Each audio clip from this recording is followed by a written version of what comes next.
पश्चिम बंगाल के राजनीतिक हालातों को लेकर के लगातार गवर्नर जगदीप धनखड़ और मुख्यमंत्री ममता बनर्जी के बीच आरोप प्रत्यारोप का सिलसिला चलता रहता है। आज जो गवर्नर साहब हैं उन्होंने गृह मंत्री अमित शाह से मुलाकात की है। किन बिंदुओं पर यह चर्चा रही है, क्या रिपोर्ट गई है और क्या वाकई में हालात इतने खराब हैं जैसे कि सामने आते रहते हैं। हमारे साथ मौजूद हैं धनखड़ साहब, गवर्नर साहब।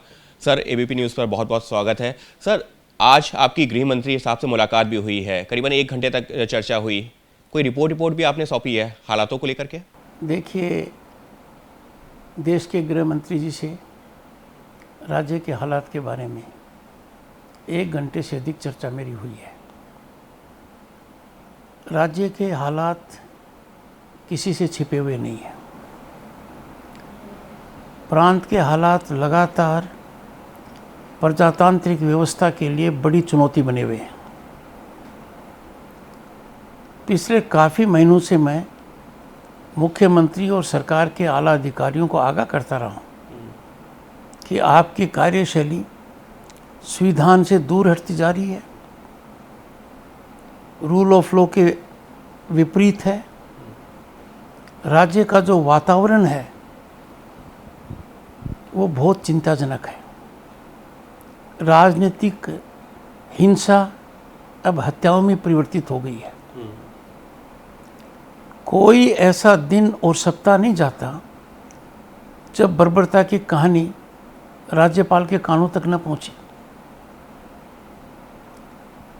और इस प्रकार का राजनीतिक प्रतिशोध प्रजातांत्रिक व्यवस्था को बहुत कलंकित करता है, शर्मसार करता है, मजबूर करता है इस ओर देखने के लिए कि क्या संवैधानिक व्यवस्था चरमरा गई है। मैंने मेरे 15 दिन पहले भेजे हुए पत्र में जी मुख्यमंत्री जी को आगाह किया था कि हालात भयावह हैं और इससे अधिक यदि बिगड़ते हैं तो व्यवस्था का वातावरण मेरे लिए बन सकता है। ये निर्णय लेने के लिए, सोचने के लिए कि क्या संवैधानिक व्यवस्था पूरी तरह से डगमगा गई है। The governance in the state is not being conducted in accordance with the constitution. तो सर, अगर आप ये कह रहे हैं ये सोचने के लिए कि क्या संवैधानिक व्यवस्था पूरी तरह चरमरा गई है, इसका क्या इशारा ये है कि जो राज्य सरकार है वो अपना काम ठीक नहीं कर पा रही है? राज्य में राष्ट्रपति शासन क्या आप मतलब सोचने के लिए इस तरीके का दिमाग में कुछ आया? इस विषय पर सार्वजनिक चर्चा राज्यपाल रहते हुए कोई करे जी, मैं संजीदगी से परे मानता हूँ। पर मुझे ये कहने में कोई संकोच नहीं है कि राज्यपाल का दायित्व है, उसकी जिम्मेवारी है, उसकी शपथ का हिस्सा है कि वो भारत की संविधान को प्रिजर्व करे, प्रोटेक्ट करे, वो डिफेंड करे। मानव अधिकारों का मामला ले लीजिए। राज्य के मानव अधिकार आयोग के अध्यक्ष हैं, वो कलकत्ता उच्च न्यायालय के पूर्व मुख्य न्यायाधिपति हैं। उन्होंने कहा है कि मेरा मानव अधिकार आयोग वेंटिलेटर पर है, आईसीयू में है। कितना खतरनाक स्टेटमेंट है। राज्य के आंतरिक हालात कितने भयावह हैं कि राज्य बम बनाने की फैक्ट्री बन गया है। न लाइसेंस की दरकार, न परमिशन की दरकार। Every week we are getting reports. जिस क्लब को आप पैसा देते हो उसकी छत उड़ गई, लोग हताहत हो गए। घटना में बमों का उपयोग होता है। इसका मतलब क्या कर रहे हैं स्टेट सिक्योरिटी एडवाइजर? सर, सवाल ये है पुरकाश्ता जी जी क्या कर रहे हैं प्रिंसिपल एडवाइजर इंटरनल सिक्योरिटी? अल कायदा कि का घिनौना कृत्य मुर्शिदाबाद में हो, लोग पकड़े जाएं और राज्य के इंटेलिजेंस के कानों पर जूं तक नहीं रहेंगे, इसका मतलब कि ये लोग वो हाथी हैं जो सिर्फ राजनीतिक कार्य करने में ही मगन है। और यहाँ राज्यपाल के लिए बड़ी परेशानी है। तो सर ऐसे में आप और ममता जी के बीच में, जो खुद मुख्यमंत्री हैं, ममता जी कहती है कि आप काम नहीं करने दे रहे हैं, राज्यपाल की तरफ से वो राज्यपाल ऑफिस के ऊपर आरोप लगाती हैं कि काम नहीं करने दे रही, आप एक जो पार्टी के प्रतिनिधि के तौर पर वहाँ पर मौजूद हैं, इस तरीके के आरोप लगाती हैं। मेरे को इस बात पर कड़ी आपत्ति है जी। क्या आप बताने का कष्ट करेंगे कि राज्यपाल ने ममता जी को कहाँ रोका है?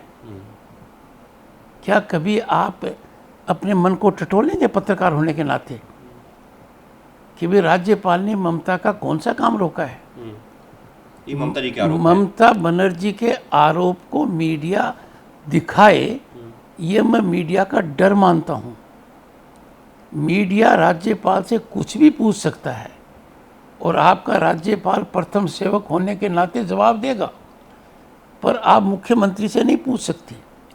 यदि आप मुख्यमंत्री से पूछोगे कि पुरकायस्ता का दायित्व क्या है, क्या डीजीपी के वो बॉस हैं, यदि अगर आप उनसे पूछोगे कि प्रिंसिपल इंटरनल सिक्योरिटी एडवाइजर के ड्यूटीज अब तक जारी होगी क्या आप उनसे पूछोगे कि राज्यपाल जब कहता है कि क्राइम अगेंस्ट वीमेन बढ़ रहा है, आपका होम डिपार्टमेंट क्यों वो जारी करता है कि ये गलत बयानी है, तथ्यों के विपरीत है, जबकि राज्यपाल ने वो जानकारी किस आधार पर दी? डिविजनल कमिश्नर ने दस्तखत कर दिए, डिस्ट्रिक्ट मजिस्ट्रेट ने दस्तखत कर दिए। तो यदि अगर राज्य का गृह विभाग इतना अंधेर खाते की बात कर रहा है, आई टेक इट एज एकदम जर्जर हालत में है। तो सब पुलिस प्रशासन की बात की जाए तो अभी जो है आप सुबह एक प्रेस कॉन्फ्रेंस अंकित पुलिस प्रशासन की बात नहीं कर रहा जी सर, मैं कह रहा हूं कि वो गृह विभाग कितना अंधकार में है जी, कितना अंधभक्त है कि वो अपने जिलाधीश की रिपोर्ट को नकार रहा है, दस्तखत की हुई को, डिविजनल कमिश्नर की रिपोर्ट को नकार रहा है और फिर राज्यपाल पर आरोप लगा रहा है। इतनी शर्मनाक घटना के ऊपर क्या कोई पत्रकार सरकार से प्रश्न पूछता है? तो सर ऐसा क्यों हो रहा है सर? क्या ममता जी का हस्तक्षेप हो रहा है? नहीं, मैं कह रहा हूं जी, आपका चैनल तो प्रमुख चैनल है जी, पूछा क्या मुख्यमंत्री से प्रश्न कि आपके विभाग ने आधिकारिक ट्वीट क्यों किया, किस आधार पर किया? ऐसा नहीं होना चाहिए। हम जो उनसे भी जवाब जानना चाहते हैं, जितने सवालों का जवाब मिलता है, लेकिन सर अभी क्योंकि हम आपसे जो है सवाल जवाब कर रहे हैं, तो सर सवाल ये है कि क्या आप मानते हैं कि पुलिस प्रशासन के ऊपर सरकार ज़्यादा हावी हो गई है? क्योंकि जिस तरीके की घटनाएं घट रही हैं। अंकित जी सर, सरकार पुलिस के क्रचेज पर चल रही है, सरकार पुलिस पर डिपेंडेंट है। सबको पता है कि सरकार का अस्तित्व है, सरकार का ऑक्सीजन, सरकार की ताकत सिर्फ पुलिस प्रशासन है। और पुलिस प्रशासन ताकत क्यों है? जी, क्योंकि कुछ पुलिस अधिकारी जिनमें सीनियर भी हैं वो राजनीतिक कार्यकर्ता से भी ज़्यादा राजनीतिक कार्यकर्ता बन गए हैं। वो ये भूल गए हैं कि वो पब्लिक सर्वेंट हैं, वो ये भूल गए हैं कि उनका कॉन्डक्ट उनको राजनीतिक गतिविधि में लिप्त होने की इजाज़त नहीं देता। वो बहुत बड़ा मिसकंडक्ट कर रहे हैं, वो ऐसा खेल कर रहे हैं जिससे उनको अंदाज़ा नहीं कि वो किस आग की लपेट में आ सकते हैं। लेकिन सर मैंने बहुत आगाह किया उनको जी, और ये चिंता का विषय है कि यदि अगर आईपीएस और आईएएस जो प्रशासन की रीढ़ की हड्डी हैं, जो हमारे संघीय ढांचा के अंदर मजबूती देते हैं, जिनका दायित्व केंद्र में राज्य में दोनों जगह हो सकता है, वो यदि अगर उनके सामने पसर जाएंगे, राजनीतिक कार्यकर्ता की तरह काम करेंगे, सत्ता के गलियारों में जो नॉन स्टेट एक्टर आ गए, कंसल्टेंट्स आ गए, जिनकी तूती बज रही है, उनकी जी हजूरी में लग जाएंगे, तो फिर ये कहना मुश्किल है कि संवैधानिक राज है, प्रजातांत्रिक व्यवस्था है। फिर मजबूरी में कहना पड़ेगा पुलिस स्टेट है, मजबूरी में कहना पड़ेगा is it not a banana Republic. और ये हालात मुझे बहुत परेशान करते हैं। मैं आप लोगों को हाथ जोड़कर विनती करता हूँ, पश्चिम बंगाल के हालात बहुत भयावह हैं। पश्चिम बंगाल में मानव अधिकारों का हनन, प्रजातांत्रिक मूल्यों पर कुठाराघात, आम आदमी के मन में डर और ये कल्पना करना कि निष्पक्ष चुनाव हो ही नहीं पाएगा। लोगों ने देखा है सर आपके पुलिस थाने के अंदर क्या होता था, पुलिस व्हीकल में चुनाव के दौरान क्या होता था। आप मेरी बात को गंभीरता से लीजिए। बिल्कुल सर, इसी वजह से ऐसा नहीं होगा। सर इसी वजह से सवाल उठ रहा है कि क्या आप जो आज गृह मंत्री से भी मिले, जहन में ये भी चिंता है क्योंकि 6 महीने में चुनाव भी होने हैं, क्या चुनाव निष्पक्ष आपको लगता है कि नहीं हो पाएंगे? डर वो है या निष्पक्षता के माहौल में जो चुनाव होने चाहिए उनको लेकर कहीं आशंका है कि राज्य के किसी भी राजनीतिक दल ने छोड़कर रूलिंग पार्टी ने जी इस शंका को उजागर किया है।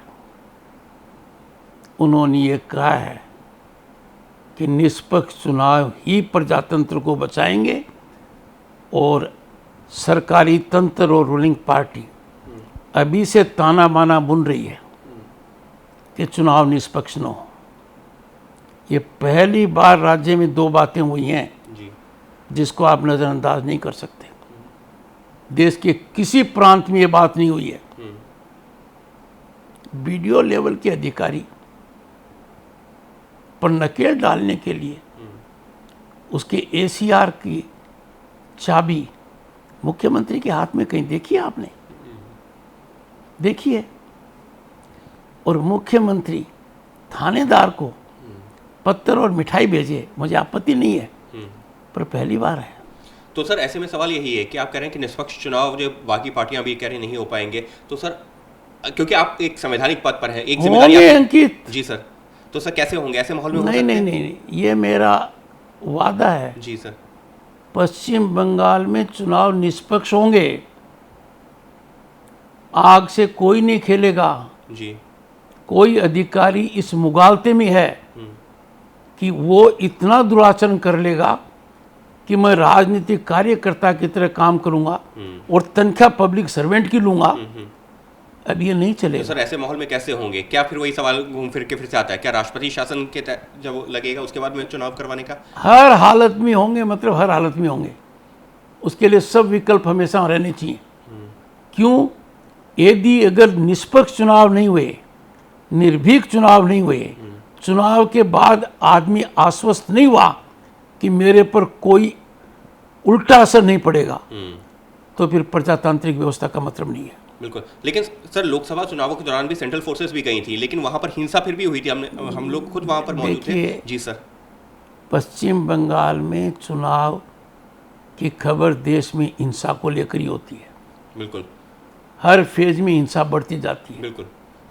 मैं शुरू से एक बात कहता आ रहा हूँ, इस प्रजातांत्रिक व्यवस्था को प्राप्त करने में लोगों ने खून पसीना दिया है, आहुति दी है।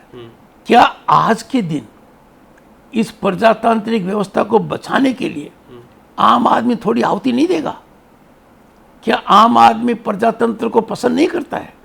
क्या वो जंजीरों में रहना चाहेगा? क्या आहुति? क्या वो गुलामी की ओर बढ़ना चाहेगा? आहुति की आप बात कर रहे हैं? वो निर्भीकता दिखाएगा और शक्ति भी आएगी। और मेरे को पूरी उम्मीद है कि जनता को निष्पक्ष चुनाव चाहिए। राज्यपाल होने के नाते मेरा सरोकार नहीं है कौन पार्टी जीतती है कौन हारती है, कोई लेना देना नहीं। पर मेरा इस बात से सरोकार 100% है कि पार्टी कैसे जीतती है, बिल्कुल। किस माध्यम से जीतती है, क्या वो टेंटेड रास्ता तो नहीं है, क्या वो ऐसा रास्ता तो नहीं है जहां प्रजातांत्रिक मूल्यों को ब्लीच पर चढ़ाया जाएगा। और मैं आपको कहता हूं, जी। मैं बार बार जो कह रहा हूं उसको गंभीरता से लीजिए। जी बिल्कुल। कुछ लोगों ने गंभीरता से लिया है और वो सुधार के रास्ते पर हैं। जो नहीं ले रहे हैं, they will pay a big price, and this is not an empty statement. मैं इस बात को भी देख रहा हूं बार बार कि राज्य के मुख्य सचिव और डीजीपी जो महत्वपूर्ण पद पर लोग हैं, ऐसी सर्विसेज के मेंबर हैं जिनको सजग रहना चाहिए, अपने दायित्व का पता होना चाहिए, वो भी राज्यपाल के निर्देश के ऊपर किसी और का निर्देश चाहते हैं। तो सर ऐसे में गृह मंत्री से मुलाकात हुई है, बस आखिरी एक दो सवाल, ऐसे में गृह मंत्री से मुलाकात हुई है, क्या इन सारी पहलुओं पर चर्चा हुई है कि कैसे, क्योंकि चुनाव में तो हालांकि 6 महीने का वक्त है, लेकिन इस सबके बीच में जो है जो कार्यकर्ताओं की, खासतौर पर दूसरे जो विपक्षी पार्टी के जो कार्यकर्ता हैं उनकी हत्याएं हो रही हैं, राजनीतिक हिंसा हो रही है, जो कि पश्चिम बंगाल में शायद जो पिछले कुछ सालों के दौरान सबसे ज़्यादा खबरें सामने आई हैं राजनीतिक हिंसा की, तो इनको लेकर के क्या कुछ चर्चा हुई है? अगर आप जो है वैसे, क्योंकि आपके और गृह मंत्री के बीच की मुलाकात है, रिपोर्ट आपकी है, वो कॉन्फिडेंशियल है, लेकिन फिर भी अगर आप राजनीतिक हालातों के बारे में बताएं कि राजनीतिक हिंसा जिस तरीके से हुई है। देखो, पहले तो मैं कहता हूँ 6 महीने नहीं है, 6 महीने से कम है। बिल्कुल। 6 महीने नहीं है, नंबर 1। नंबर 2, मेरी चर्चा माननीय गृह मंत्री जी से क्या हुई वो सार्वजनिक चर्चा का विषय नहीं हो सकता। बिल्कुल। पर जो बात मैं आपको कह रहा हूँ वो मैं सार्वजनिक रूप से कहता रहा हूँ, और उन सब बातों की ओर मैंने लिखित में माननीय मुख्यमंत्री ममता बनर्जी का ध्यान आकर्षित किया हुआ है। बिल्कुल।